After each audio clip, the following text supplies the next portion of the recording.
읽어보겠습니다. 시작. 하나님의 예정이란 무엇입니까? 엄청나게 어려운 문제가 오늘 대두했는데요. 그 대답을 같이 한번 읽어보겠습니다. 시작. 하나님의 예정이란 그가 뜻하시는 바를 따라 정하신 그의 영원한 목적이며, 그 목적에 의하여 하나님은 자기의 영광을 위하여서 장차 일어날 모든 일을 미리 정해 놓으신 것입니다. 아멘.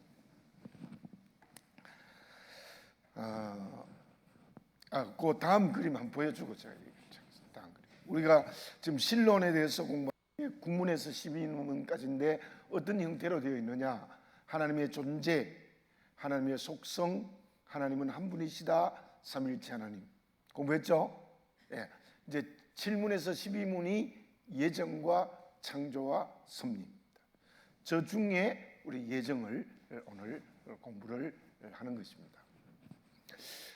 제가 초등학교 5학년 때였어요. 초등학교 5학년 때 경주로 수학여행을 가게 됐어요. 수학여행을 이제 미리 돈을 내고 이제 수학여행을 가게 되는데, 근데 제가 그 여행 가는 다음 날 새벽 일찍 가는데 그 전날에 심하게 열이 나고 감기가 막 아주 감기였는지 하여튼 심하게 몸살이 나고 열이 나서 어머님이 가면 안 된다. 도저히 가면. 저는 너무 가고 싶었거든요. 그 시골의 그 초등학교 때 경주, 요즘 뭐 경주가 바로 안동에서 그리 멀지 않는 곳인데 너무 설레는데 못 가게 하니까 가야 된다고 막 때를 써서 열이 막 나는데요. 그래서 이제 겨우 해열제를 좀 먹고 제가 하도 때를 쓰니까 갔어요. 갔는데 그 불국사 앞에서 기억이 나요. 불국사 앞에서 제가 또 열이 너무 심하게 나가지고 거의 뭐 정신을 잃을 정도로 혼미해졌어요. 그 당시에 병원에 잘 안 가잖아요. 저 병원에 실려갔어요. 실려가서 응급실인지 뭔지 모르겠는데 병원에 실려가서 수액을 맞았던 그런 기억이 나요. 여러분들, 이 이야기에서 어머니가 옳습니까? 제가 옳습니까? 어머니가 옳죠. 안 가야지죠. 맞죠? 예. 근데 저는 막 기어코 간다고 해가지고 갔다가 어머니가 저한테 지고 갔다가 그런 불상사가 일어났던 거죠. 그래서 이거는 제가 인간이 알고 있는 이성적 판단을 속에 예를 든 건데요. 우리가 이 하나님의 예정을 공부할 때 가장 중요한 게 무엇이냐 하면은 두 가지입니다. 하나는 하나님 전능하십니다. 전능하시기 때문에 하나님은 언제나 옳습니다. 이게 있어야 돼요. 이게 없으면 하나님의 예정이 내 이성적 판단으로 이해가 안 돼요. 뭐 제가 얘기했죠. 아우구스티누스도 그게 도저히 해결이 안 되는데 예정론을 쓰기는 했지만 굉장히 어렵다. 예, 어렵다. 그러나 우리 예정론을 공부할 때에 하나님 전능하십니다. 그리고 하나님이 옳습니다. 우리가 왜 죄를 짓습니까? 죄를 짓는 이유가요, 하나님이 옳습니다라고 하는 걸 반대하다가 죄 짓는 거예요.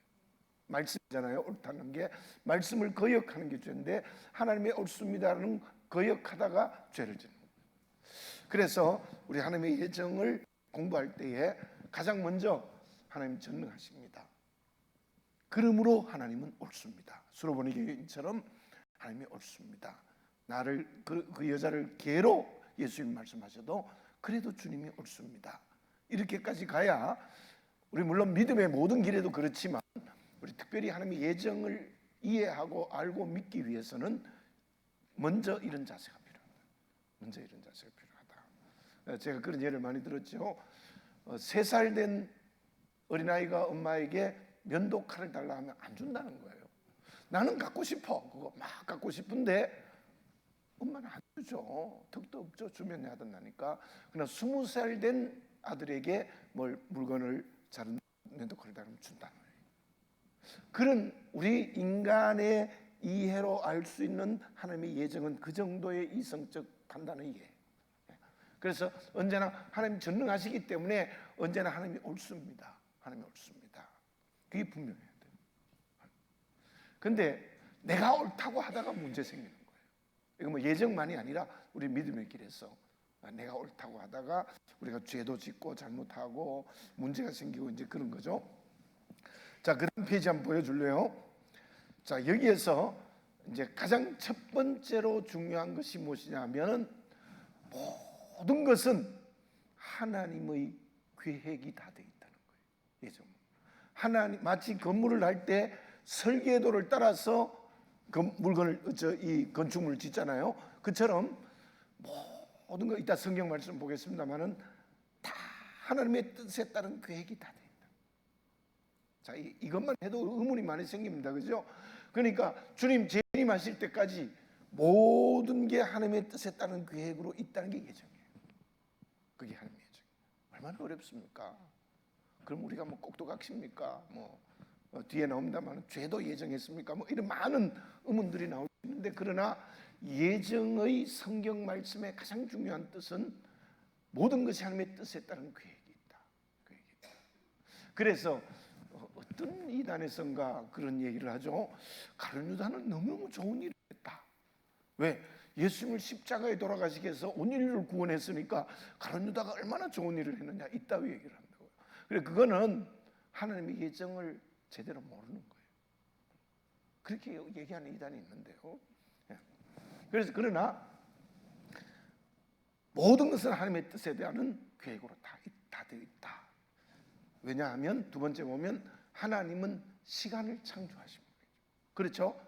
시간과 공간 다 창조하셨는데 시간을 창조하신 분이니까 모든 과거, 현재, 미래는 하나님이 지배하고 다스리는 거예요. 시간의 주인은 내가 아니라는 거죠. 사람이 아니라는 거죠. 대통령이 아니라는 거죠. 시간의 주인은 오직 하나님이죠. 하나님. 여러분들, 이 나라도 아무리 정치조사들이 별의별 걸 다 하려고 해도 그게 여야 상관없습니다. 지금 여야 다 좀 문제가 있는데요. 제가 볼 때는 하나님이 살아계신, 하나님 살아계신. 그리고 모든 시간을 지배하고 다시, 저것만 확실히 믿어도 우리는 제대로 된 믿음의 길을 걸어가요. 그러면 내가 지금까지 정말 찬송했듯이 지금까지 지내온 것 주의 크신 은혜라. 시간이, 그죠? 지금도 은혜로 인도하시고 앞으로도 은혜로 인도할 거다. 이게 믿어지는 거죠. 시간을 이제 전체적으로 내 인생의 시간도 하나님이 주인이라는 거죠. 하나님 주인. 내가 주인 아니라는 거죠. 그 다 해결돼요. 고민, 걱정, 염려 다 없어져. 진짜 저 믿음이 확실히 있으면. 근데 저도 저걸 잘 못 믿는 것 같아요. 목사님들도 그래서 걱정하고 잠 못 자고 이럴 때가 있는데요. 그래서 정말 하나님의 예정에 하나님의 신비한 손길이 있어요. 은혜가 있어요. 시간은 다 하나님이 지배하고 다스린다. 내가 하는 게 아니다. 내가 하는 거야. 네. 내일 일어날 일을 우리가 어떻게 모르잖아요, 그죠? 근데 하나님은 다 그걸 지배하고 계시다. 그렇게. 그래서 하나님이 설명을 하나님이 알지 못하는 시간은 없다. 하나님이 알지 못하는 시간은 없다. 시간을 창조하시 하나님 알지 시간은 없고, 또 하나님은 미래의 시간에 이루어질 일을 미리 계획하셨다면 아까 얘기한 거고, 그리고 그 계획은 언제나 완전하시다. 왜냐하면 전능하시고 있습니다. 그러니까 여러분들 다시 한번, 하나님은 전능하시고 나는 한계가 있습니다. 이게 중요해요. 하나님의 예정은 다 완전하거든요. 옳습니다. 옳고 완전하고. 그러나 나는 한계가 있다. 그러니까 이걸 제가 여러 가지로 설명했지만 제일 중요한 게 무엇이냐면은 과거나 현재나 미래나 개인이나 가정이나 직장이나 사업이나 교회나 역사나 모든 시간은 하나님 주인이 있어요. 오르신 하나님이 주인이시고 하나님이 계획해서 이루어 가시는 거예요. 그게 하나님의 예정이다. 예정이다. 참, 다시 밑에 노란 글씨가 있죠. 사람의 생각으로는 모두 이해할 수 없으나 그 하나님의 예정은 언제나 옳음, 언제나 옳다. 고린도전서 13장 12절을 한번 읽어보겠습니다. 고린도전서 13장 12절, 여기에서 우리가 소망을 가지는 겁니다. 시작. 우리가 지금은 거울로 보는 것 같이 희미하나 그때는 얼굴과 얼굴을 대하여 볼 것이요, 지금은 내가 부분적으로 아나 그때에는 주께서 나를 아신 것 같이 내가 온전히 알리라. 아멘. 이게 제가 여러분에게 말씀드린 대로 천국 가면 알게 됩니다. 확실히 알게 된다. 그때는 천국, 저 말씀대로 천국 가면 확실히 알 수, 확실히. 그러나 지금은 그리스도인에게 중요한 것은 하나님의 뜻에 대하여 모르는 것을 모른다는 게 믿음이에요. 모르는 것도 깊고 알려고 하면 그거는 교만입니다. 왜 선악과를 딱 만들었습니까, 하나님? 왜 그걸, 내가 왜 아담과 하와 때문에 죄인이 되었습니까? 이제 따지는 거예요. 내가 죄 지었습니까? 왜 아담과 하와 때문에 내가 죄인이 되어가지고 또 하나님 짓궂이지 사람이 되셔서 그를 위하여 십자가에 죽으셨어요? 네. 그래서 하나님은 어떤 것의 영향도 받지 않고 오직 하나님의 뜻대로 자유롭게 예정하신다. 이게 우리 믿음의 하나님에 대하여 가장 중요하게 알아야 될 선이해. 먼저 이해를. 자, 그 다음 한번 보겠습니다. 두 번째로는, 그러니까 하나님께서 모든 내일의 일을 하나님의 뜻대로 계획하셨다라는 거예요. 첫 번째로. 두 번째는 하나님의 영원하신 목적이 있다. 이 중요한 영원이라는 말도요. 이 영원이라는 말을 우리가 이성적으로 지성으로 알고 있습니까? 영원이 어느 정도일까요? 영원. 여러분들 혹시 남편이나 아내에게 나는 당신을 영원히 사랑합니다 이렇게 고백한 적 있죠? 없는 것 같은데 있는가? 뭐 남편이나 나는 영원히 사랑한다. 영원히 사랑한다. 그 말은 참말입니까? 거짓말입니까? 참말이에요? 거짓말이에요? 거짓말입니다. 거짓말. 어떻게 영원히 사랑해요? 영원히 사랑한다. 근데 우리 영원이라는 말을 붙지만 우리가 뭐 영화에도 엔드리스 러브라는 영화가 있었어요. 기억나십니까? 참 아름다운 영화였죠. 제가 가을이 되니까요, 정말 제가 영화 오래전에 본 영화가 하나 생각나는데 그 영화 제목이 유혹의 가을인가요? 유혹의 가을이 풍경인데 정말 단풍이 멋있어요. 기억나십니까? 제 세대에서 보신 분 계신가요? 그 유명한 남자 배우인데 기억이 안 나네요. 그 영화가 어제 오늘 이렇게 부산에 갔다 오면서 생각이 떠오르더라고요. 굉장히 그 유혹의 단풍이 아름답게 이렇게 나오죠. 자, 다른 얘기인데요. 자, 어쨌든 영원한 사랑은 없어요. 영원한 사랑. 부모의 사랑도 영원하지 않아요. 제가 늘 얘기한 대로 정말 우리가 영원이라는 말을 쓰는데 인간에게는 우리는요 시간적인 존재예요, 그죠? 시간에 매여 있어요. 공간에 매여 있어요. 시간과 공간에 매여 있어요. 어떤 철학자는 이렇게 인간의 비참은 시간과 공간이라는 창살에 갇혀 살아간다 이런 얘기를 했어요. 심한 실존주의 철학자는 이제 인간이 너무 불쌍하다, 비참하다는 거죠. 왜 비참하나? 시간과 공간에 딱 그 창살 감옥에 갇혀서 살아간다는 거예요. 어쩌면 그렇기도 한 것 같아요. 시간이 지나니까 자꾸 우리가 늙어지잖아요, 그죠?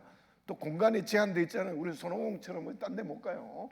늘 공간에 요즘 자꾸 그걸 시간을 뛰어넘으려고 우주 여행을 하려면 시공을 초월하면 쉽게 갈 수 있대요. 순간이동, 이게 과학적으로도 하려고 한다는데 그 하나님께 대한 도전인 것 같은데요. 자, 어쨌든 우리는 시간적인. 근데 하나님이 예정에는 영원하신 목적이 있다. 우리가 이해할 대로 이해하십시오. 영원하신 하나님의 예정에는 하나님의 영원하신 목적이 있다. 하나님 전능하시고 오르신데 그 오르시고 전능하신 하나님께서 영원하신 목적이 있다. 그걸 합당한 목적을 가지고 계시고 영원성의 속성에서 나온다. 그러니까 이 말씀의 의미는 무엇이냐면 우리가 하나님의 예정의 이유를 달면 안 된다는 거예요. 믿어야 돼.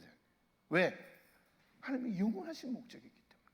영원하신 목적이기 때문에. 자, 시편 33편 11절 읽어보겠습니다. 성경에 많습니다. 이런 말씀은 시작.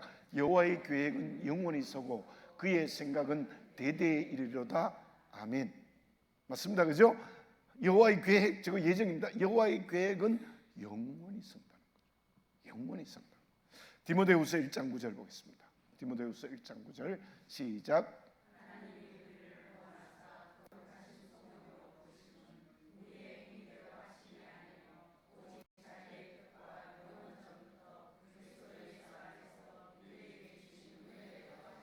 아멘. 하나님이 우리를 구원하신 것은 이미 영원 전부터 그리스도 예수 안에서 우리에게 주신 은혜대로 했다는 거죠. 우리가 구원받은 것은 과거에 나중에 또 나옵니다만 다른 성경 그 영원 전부터 김성 목사를 택했다는 거예요. 그래서 김성 목사가 고등학교 1학년 때 교회 나가서 예수 믿었죠. 그러나 이미 영원 전부터 하나님이 김성 목사를 구원할 걸 예정하시고 목사 되게 하셨다. 그게 나중에 또 나와요. 에베소서 1장 4절에 나오는데, 그래서 그게 구원이 하나님의 예정과 섭리 속에 있었다. 그러니까 우리는 감사하면 돼요. 오르신 하나님께서 나를 택해서 구원해 주셨으니까. 영원 전부터 계획하십니다. 우리 잘 아는 요한계시록 22장 13절 읽어봅니다. 시작.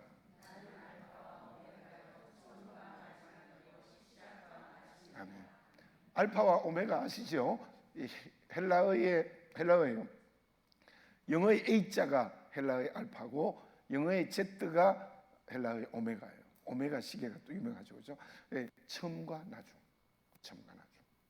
저 말씀 좀 부족해요. 영원 전부터 영원까지 계시는, 영원 전부터 영원히 계시는 겁니다.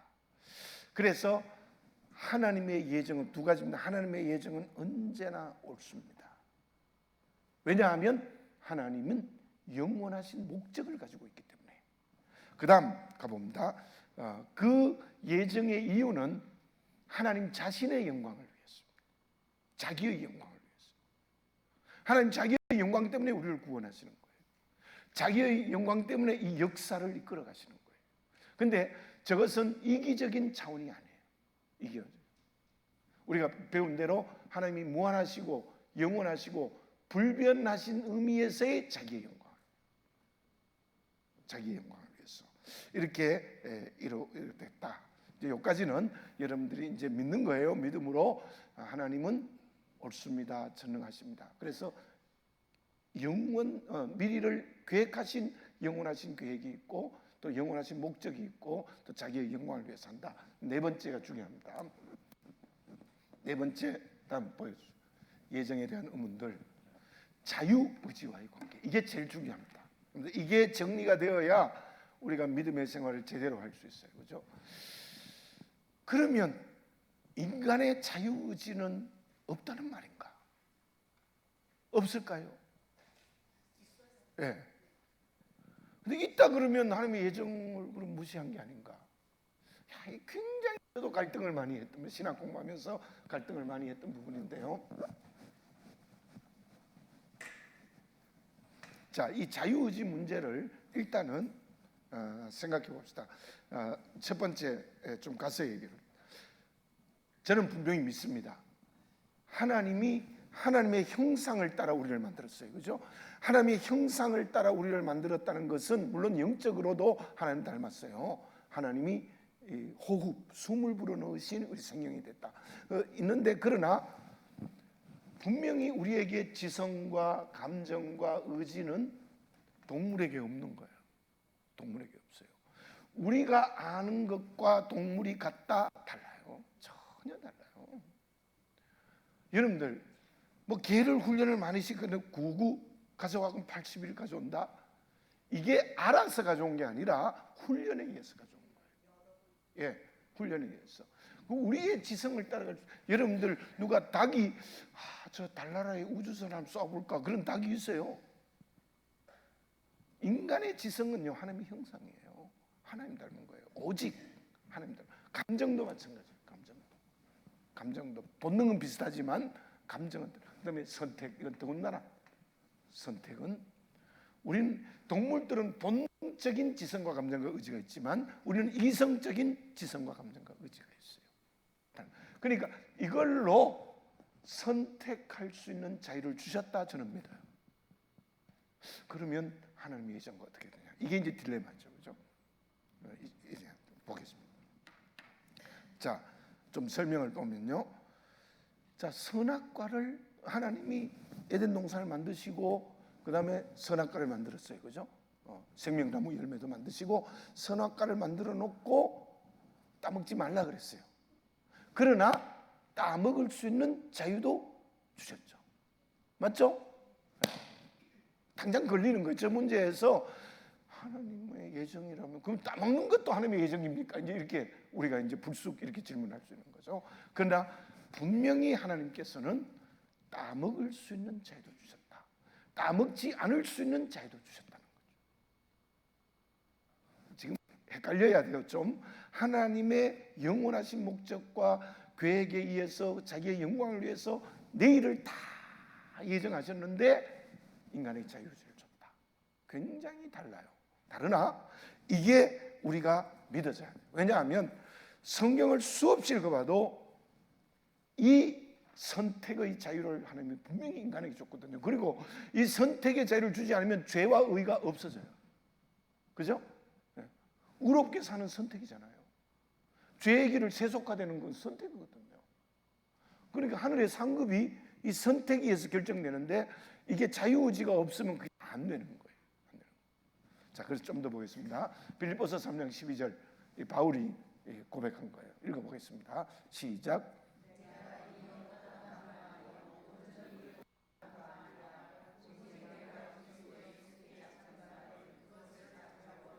아멘. 바울의 선택이죠. 선택 정도가 아니라면 자유로운 결단이. 나는 죽어도 예수께 잡힌 바 된 것 가지고 따라가겠다. 결단이잖아요. 결단. 사도행전 16장 31절 잘 아는 말씀입니다. 읽어보겠습니다. 시작.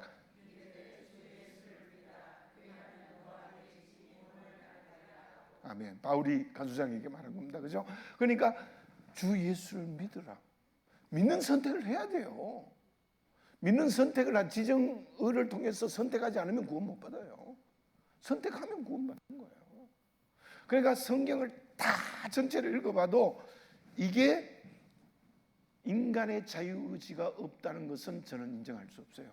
아무리 칼빈 우리 장로교가 절대 예정 그 이야기 할 거예요. 조금 이따 얘기하지만 그러나 분명히 자유의지를 줬어요.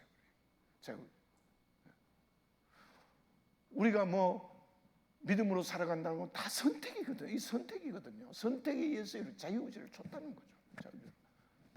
여호수아도 이제 세상 떠날 때가 되니까 막 이스라엘 백성들이 바알 섬기기 시작하니까 여호수아서 24장에서 여호수아가 뭐라고 얘기했습니까? 너희들이 바알을 섬기겠느냐? 나와 내 집은 오직 여호와만 섬기겠노라. 이 선택이잖아요. 주기철 목사님이 선택해서 순교한 거예요. 맞죠? 순교 안 할 수 있어요. 그러니까 하나님의 형상대로 만들어진 지정의를 통한 선택을 부인하면 안 돼요. 이거는 성경 전체에서 분명히 선택한 거예요. 그런데 그러면 이 하나님의 예정과 인간의 자유의지가 어떻게 해결되느냐? 제가 여러분에게 설명할 수 있는 가장 좋은 것은 그 다음 보여주세요.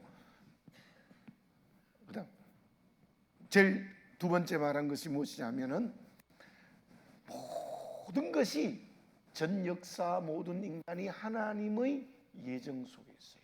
하나님 예정 속에 있어요. 이건 이제 갈빈이 이중 예정 얘기도 하는데 제가 설명해 보겠습니다.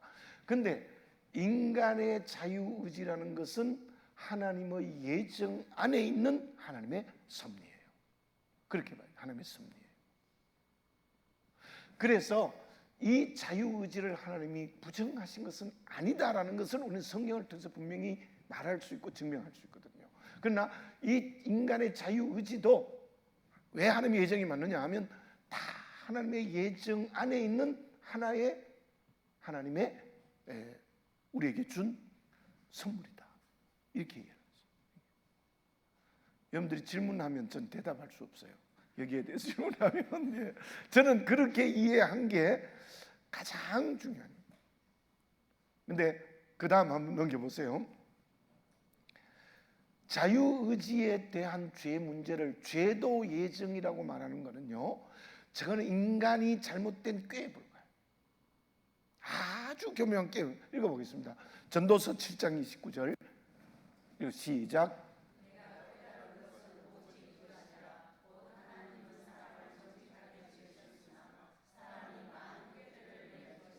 아멘. 여러분들 죄도 하나님의 예정이라고 하는 것은 인간의 꾀예요. 인간의 꾀.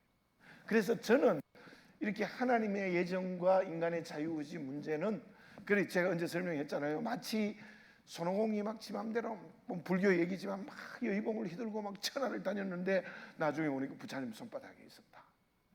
이런 이해가 될지 모르겠어요. 우리가 그러나 이 자유의지는 굉장히 중요해요. 여기에서 의와 죄가 결정되고 하늘의 상급이 결정되고 오늘의 사명이 결정돼요. 그죠? 이게 안 되면 하나님 그릇이 돼야 하나님이 사명을 주시는데 이 자유의지는 하나님의 예정 안에 있다. 이게 저는 믿어져요. 이제 고민을 제가 많이 했는데 태국에서 목회할 때부터 이걸 교인들에게 가르치면서 나도 의문시대인데 이제는 제가 목회를 쭉 여기까지 해오면서 오니까 믿어져요. 이제 아멘. 그렇습니다. 우리가 하나님 품 밖을 벗어날 수는 없어요. 예정이에요. 다 하나님 품 안에 있어요. 어디를 가도 뭐 우리 시편 139편 있잖아요. 저 하늘에 올라가도 하나님 거기 계시고 저 수월의 지옥 밑바닥에도 하나님 계시고 날개를 치며 새벽 날개를 치어 저 도망가도 하나님 거기 계시고. 그러니까 모든 게 하나님의 품 안에 있는데 그 예정 안에 자유의지가 있다. 저는 더 이상 설명하기 어렵습니다. 그 다음 보세요. 칼빈의 5대 강령 보겠습니다. 자, 한번 읽어보겠습니다. 첫째 하면 여러분들 읽어봅니다. 첫째, 둘째,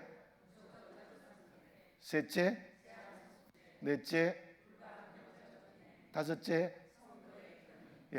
다 이해가 되는데 성도의 견인이 뭔지 아십니까? 옳지. 내가 서현명 목사에게 참 은혜를 받은 적이 있어요. 은혜를 받은 게 뭐냐 하면 지난번 금요기도회 때 설교를 했는데 견인을 이렇게 그 차를 견인해 가는 걸 보여주면서 설명했는데 어떻게 기가 막히게 저렇게 설명할 수 있을까? 아주 똑똑해요. 견인이라는 것은 성경에 있어요. 한 번 하나님이 택한 자녀는 영원히 구원받는다. 절대로 구원에서 제외되지 않는다는. 그런데 목회하다가 보면 끝까지 안 믿고 죽는 사람이 있거든요. 그거는 진짜 제대로 안 믿은 거예요. 한 자녀는 안 된 거야. 그냥 형식적으로 예수 믿은 거지. 정말 예수를 확실히 영접했다면 타락해도 구원받는다. 저는 칼빈의 말이 옳다고 생각해요. 성경에도 있고요. 성경에도 있고. 하나님이 한 번 마치 둘째 아들이 돌아온 것처럼 한 번 하나님의 자녀 된다는 절대로. 여러분 생각해 보세요. 내 아들이 막 가출하고 부자인을 끊자 그래 그게 끊어집니까? 안 끊어지잖아요, 그죠? 그래서 하나님은 더해요. 그 예보다. 하나님은 한 번 택한 백성은 그 성도의 견인, 여러분 잘 모를까봐 그게 보면 인간의 보세요. 전적 타락. 저걸 툴립이라 그래요. 영어로 이제 다섯 첫 글자가 툴립이라고 해서 이제 그렇게 우리 신학교 때 외웠던 기억이 나는데요. 어쨌든 저게 인간의 전적 타락, 뭐 토탈로 시작하는 말이에요. 전적으로 타락했다. 죄로. 그래서 제가 자꾸 여러분들 기도할 때 죄로 죽을 수밖에 없는 죄로 죽을 수밖에 없단 말이 성경에 어디 있습니까? 죄로 죽었던 나, 전적 타락. 죄로 죽었던 나. 뜻은 알아요. 죽을 수밖에 없는 나를 구원해 주셨다. 죽을 수밖에 없는 가사상인가 뭐 그죠? 병들어서 죽게 그게 죽었던 나예요. 에베소서에 나와요. 죄로 죽었던 나. 인간의 전적 타락. 그래서 하나님이 은혜죠. 두 번째는 무조건적으로 구원해 주는 거예요. 십자가 그렇잖아요. 내가 얼마나 잘났느냐 못했느냐 상관없이 무조건적 은혜입니다. 무조건적 선택. 제한 속죄. 무슨 말이냐 하면 구원받는 사람도 있고 구원받지 못한 사람도 있다. 이거 확실해요. 지옥이 있고 천국이 있습니다. 근데 불가항력적 은혜. 뭐 무조건 선택하고 좀 비슷한데 그 성격이죠. 하나님의 정말 뜨거운 사랑. 불가항력적 은혜. 불가항력적. 성도의 견인. 근데 한 번 택하면 영원히 구원한다. 영원히 구원. 절대로 하나님이 자기의 자녀를 사단에게 주지 않는다. 이제 그런 다섯 가지 우리 장로교를 시작한 우리 칼빈의 견해가 그런 견해였다는 것을 우리가 알고 성경을 한두 군데 정도 더 한 군데 정도 더 읽어보겠습니다. 중요합니다. 에베소 1장 4절 5절 바울이 에베소 교인들에게 얘기합니다. 시작.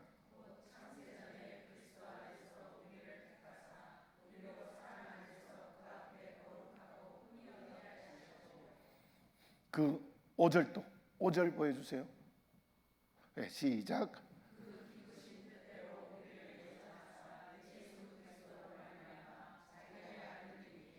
저는 이 말씀이 제일 좋아요.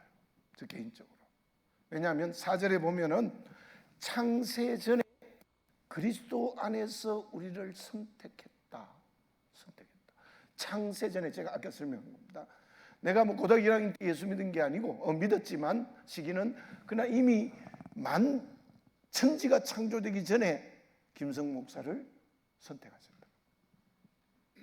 이게 믿어지시기 바랍니다.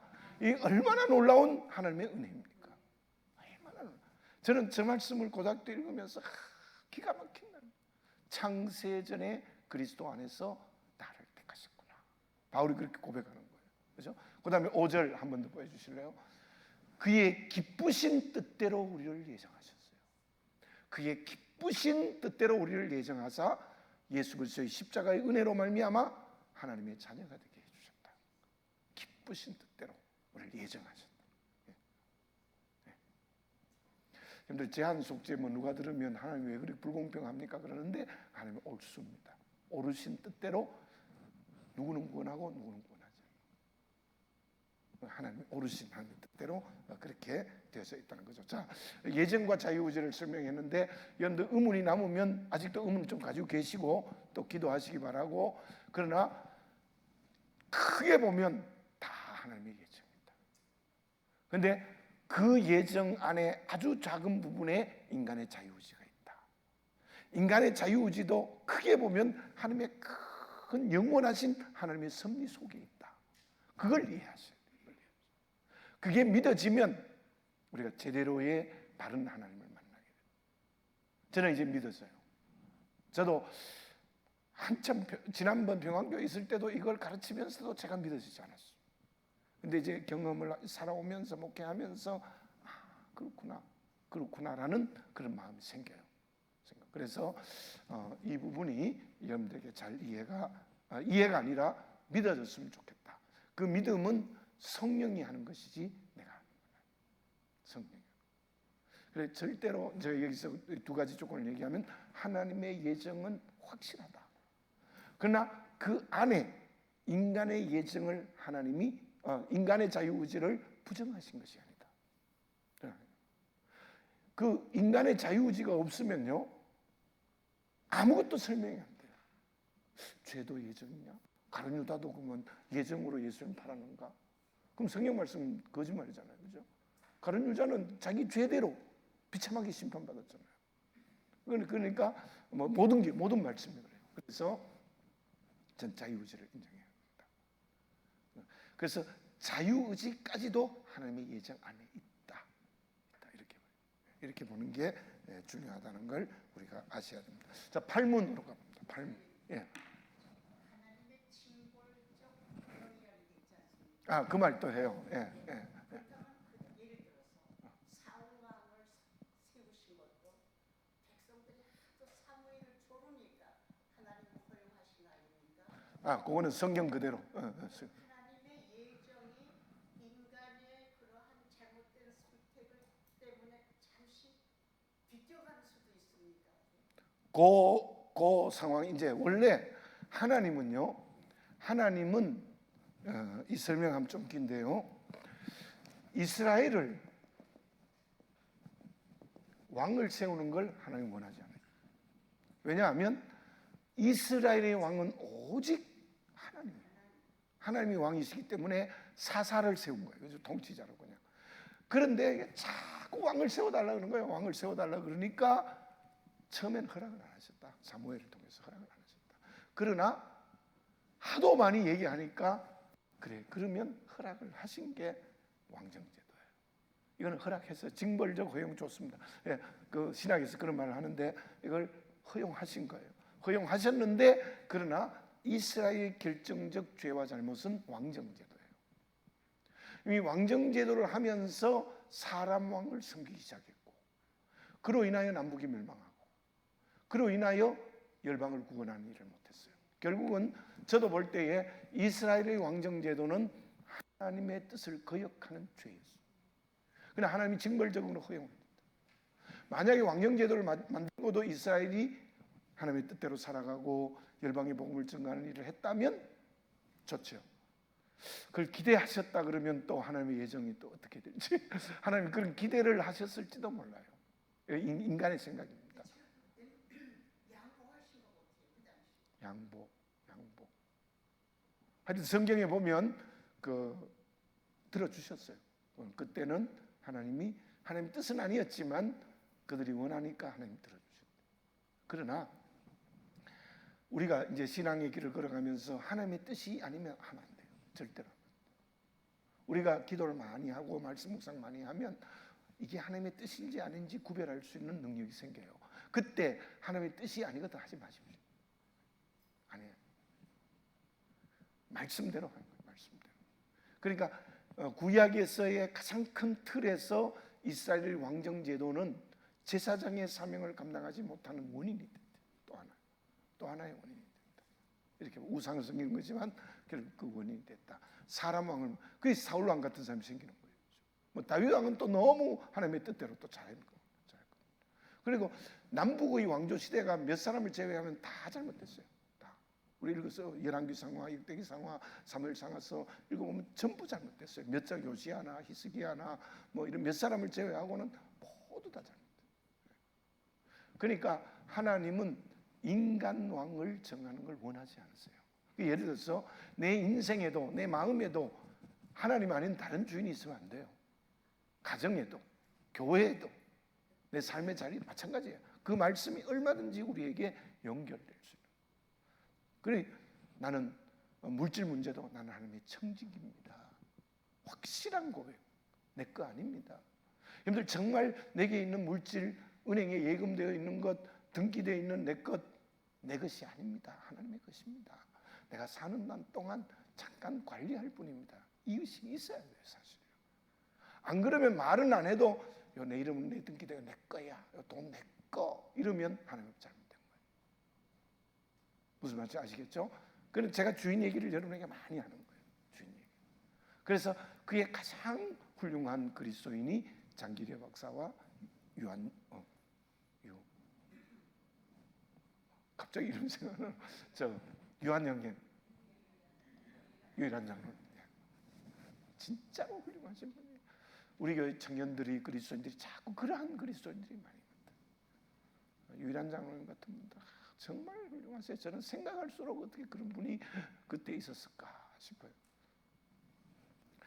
지금도 유한 양행의 그 주식의 한 주도 그의 가족에 없습니다.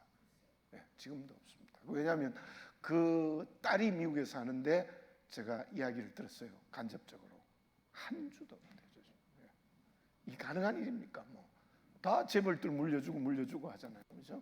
그래서 요한 양행이 주인이 없으니 지금도 주인이 없어요. 없으니까 많이 발전은 하지 못했는데 그러나 양심적인 기업이다 지금도. 세금 떼먹지 않고 정말 그 유일한 장로님 같은 분은 청지기 의식이 철저하죠. 청지기. 그게 우리가 어려워요. 저도 어려워요. 여러분들 진짜 어렵습니다. 돈 문제에 걸리면요.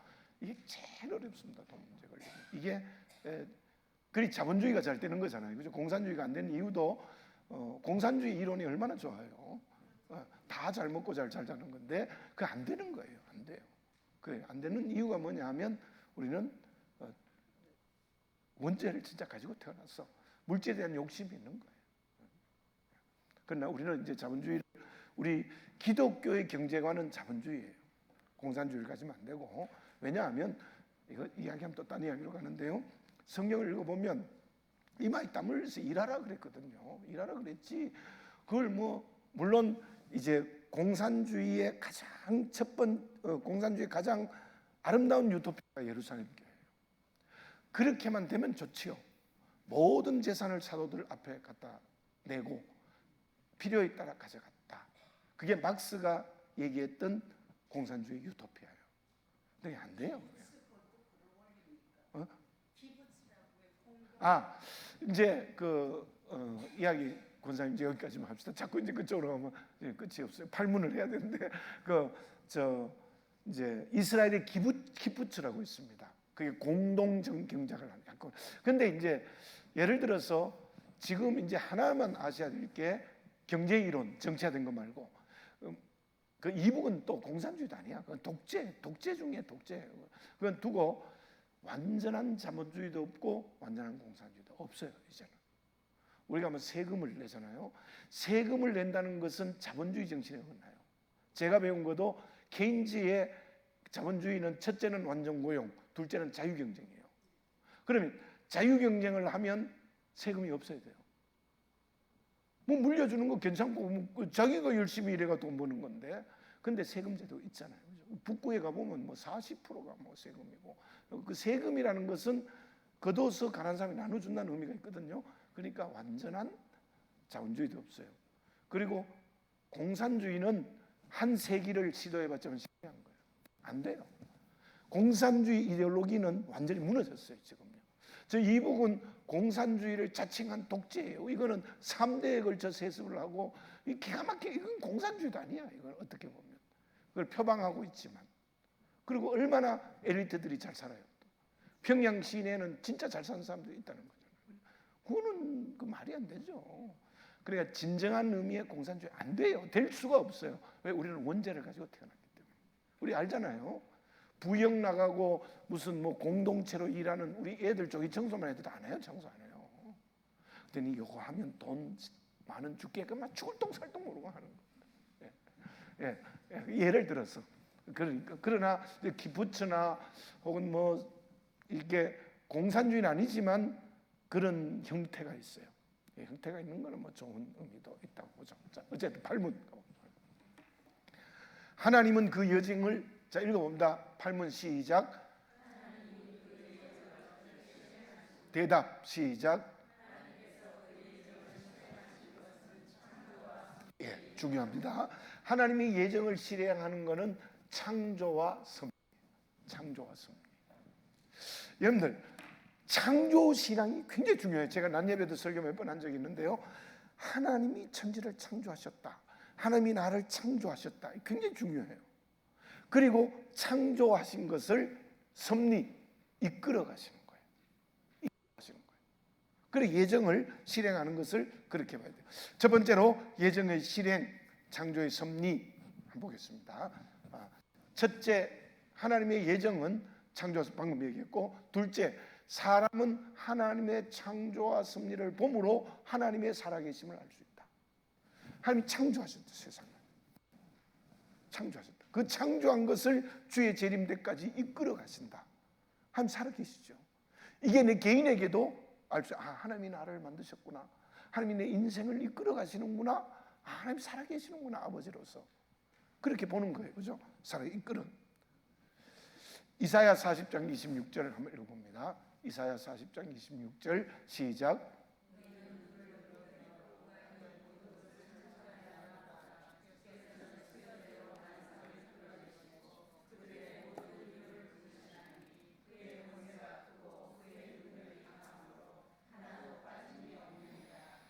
아멘. 그러니까 하나님께서, 우리 창조 신앙이라는 게 무엇이냐면은 정말 하나님이 창조하고 이끌어 가신다는 것을 내가 인정하고 따라가는 게 믿음이에요. 우리는 예를 들어서 하나님 엿새 동안 세상 만물 창조했다는 걸 믿죠. 그것을 주님 재림의 때까지 이끌어 간다는 걸 믿잖아요.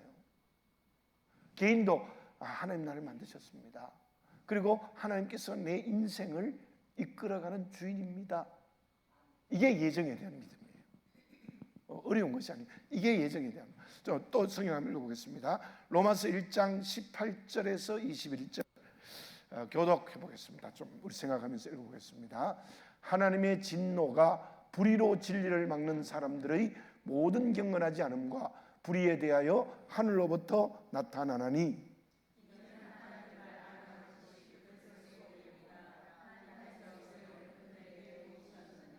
창세로부터 그의 보이지 아니하는 것들 곧 그의 영원하신 능력과 신성이 그가 만드신 만물에 분명히 보여 알려졌나니 그러므로 그들이 핑계하지 못할지니라.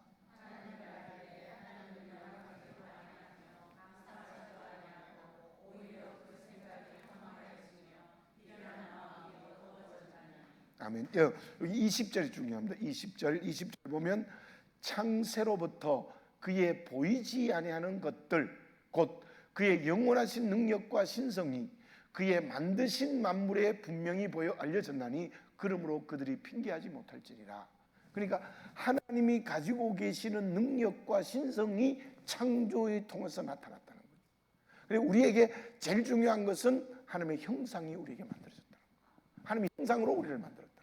특별히 사람은, 그죠? 하나님을 닮았다는 거예요. 그게 믿어져야 돼요.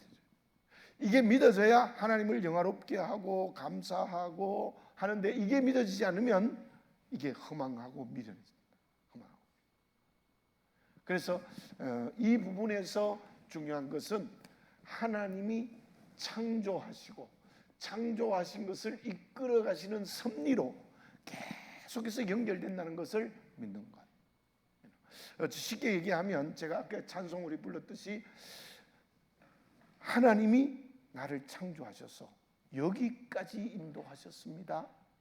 마치 지금까지 지내온 것 주의 크신 은혜입니다. 이게 그냥 우리 간단히 말씀드려서 이게 뭐 이런 교리를 모르더라도 하나님 나를 만드셨습니다. 하나님이 정말 여기까지 인도하셨습니다.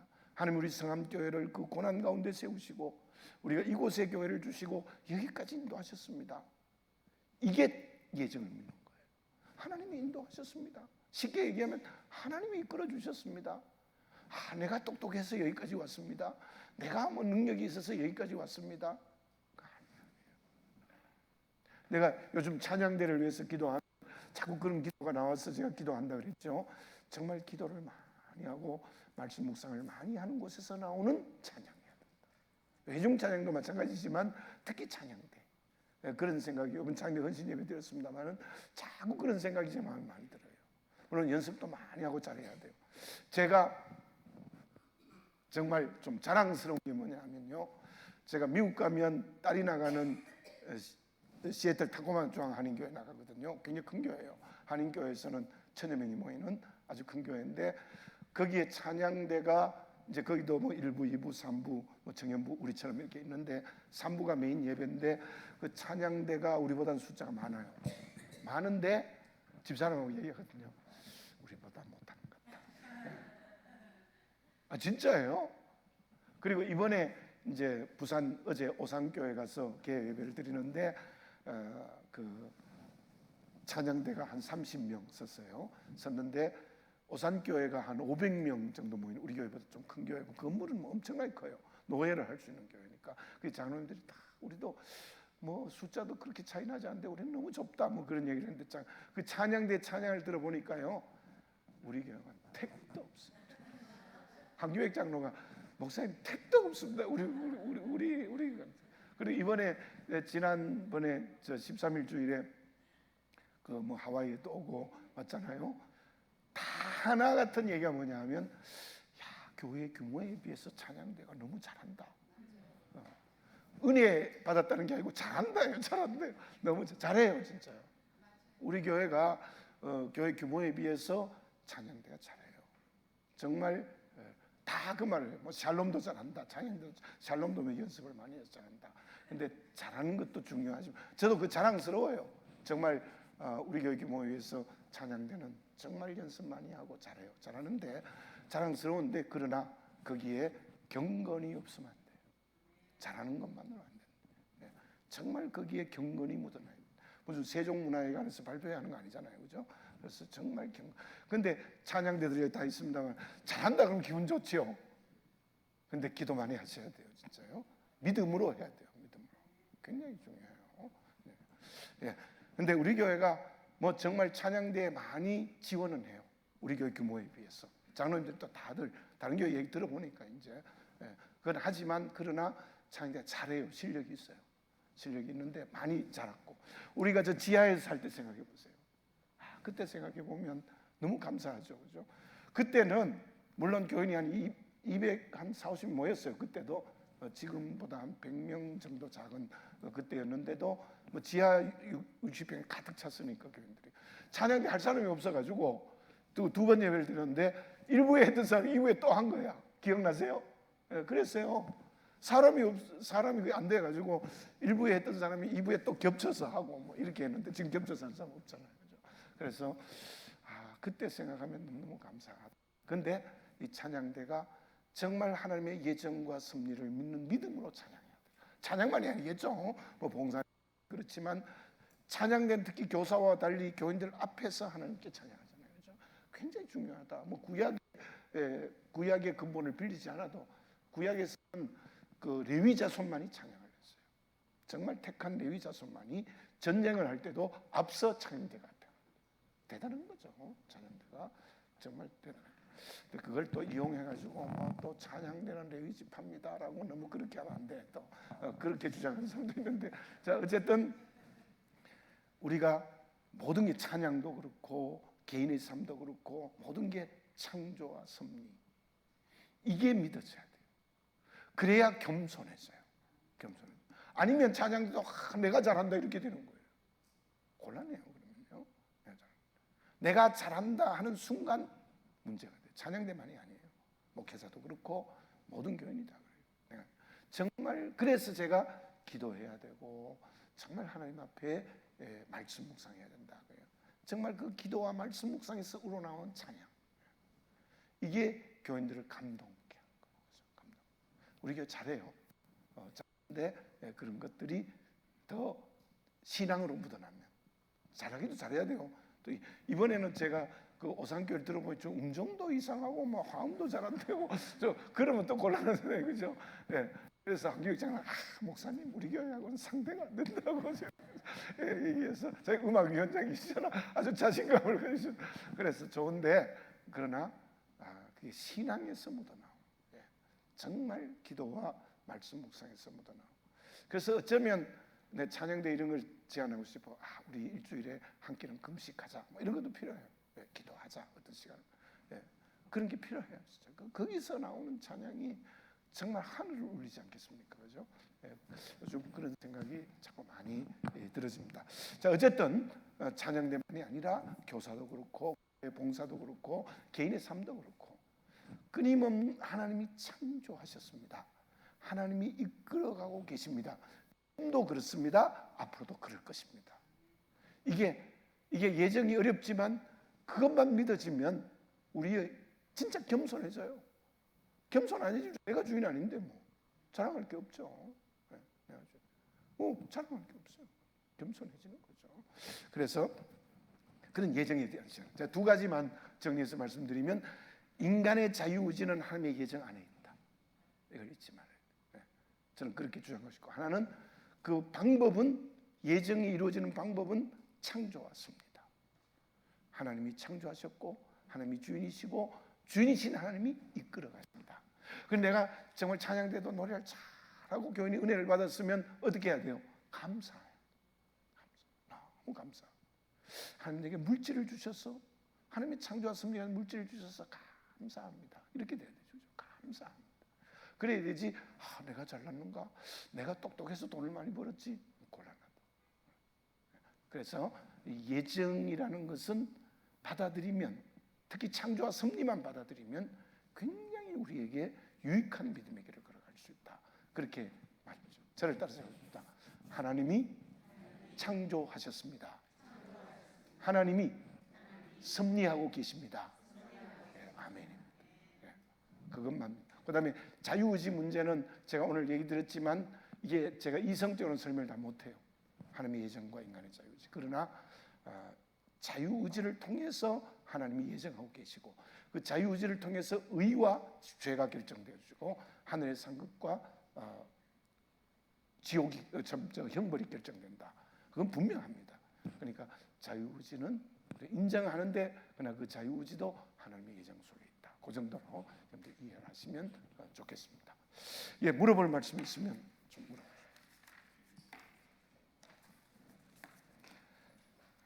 저는 질문이 많을까봐 제일 걱정했던 부분인데 우리 기도드리겠습니다. 사랑하는 아버지 하나님 감사합니다. 창세전에 저희들을 택하사 주 예수 그리스도의 십자가의 은혜로 구원하시고 우리를 여기까지 이끌어 주시고 이제도 이끌어 주시고 주님 앞에 갈 때까지 섭리하고 계신다는 사실을 믿습니다. 우리 가정도 그렇습니다. 우리 교회도 그렇습니다. 우리나라도 그렇습니다. 모든 역사가 그렇습니다. 그 믿음으로 살아갈 수 있게 해 주시옵소서. 저희들에게 지성과 감정과 의지를 주신 선택과 삶은 오직 하나님의 뜻 안에서 말씀대로 선택할 수 있는 저희들이 되게 해 주셔서 언제나 하나님이 우리를 보고 참 너가 이쁘고 귀엽구나, 잘하고 있구나, 고맙다, 이런 말을 들을 수 있게 하시고, 또 이게 하늘의 상급으로 채워지는 오늘을 살아갈 수 있도록 인도해 주시옵소서. 오늘 또 하나님의 은혜 앞에 감사를 드리옵고 하나님의 아들 우리 주 예수 그리스도의 이름으로 기도드립니다. 아멘. 예, 출석합니다. 윤금출 권사님, 이종복 권사님, 이덕자 권사님, 전희순 권사님, 김한성 권사님, 장성영 권사님, 김양숙 집사님,